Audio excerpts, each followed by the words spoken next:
இன்னைக்கு உங்களை பத்தி ஒரு உண்மையை நான் சொல்ல போறேன். உண்மைன்னு சொல்லிருங்க தங்கம். இந்த 2024 நீங்க சந்தோஷத்தை அனுபவிச்சீங்களோ இல்லையோ, ஆனா நிறைய கண்ணீர், அவமானம், துரோகம், குடும்பத்துல பிரச்சனை, ஃப்ரெண்ட்ஸ்குள்ள சண்டைன்னு நிறைய கஷ்டங்களை தாண்டி வந்துட்டீங்க.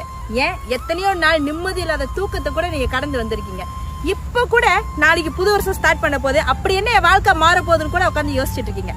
ஒருவேளை நீங்க இந்த சூழ்நிலையில இருந்தீங்கன்னா தங்கம், இந்த பிரபஞ்சம் உங்ககிட்ட ஒரு விஷயத்த சொல்ல வருது. நீங்க மாறணும். நீங்க மாறினீங்கன்னு வச்சுக்கோங்களேன், உங்களை சுத்தி இருக்கிற விஷயங்கள் ரொம்ப அழகா மாறும். ஆனா அந்த மாற்றம் என்கிற ஒரு விஷயம் உங்க கையில தான் இருக்கு. இந்த 2024 ஒரு மாதிரி அலங்கோலமா ஆயிடுச்சுல.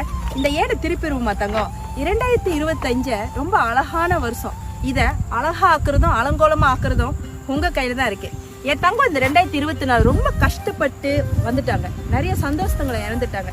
நிறைய கருமா, இது எல்லாமே இந்த காத்தோட பறந்து போகணும்னு சொல்லிட்டு இந்த பிரபஞ்சத்திட்ட நான் வேண்டிக்கிற தங்கம். இந்த 2025 ஹாப்பி நியூ இயர்.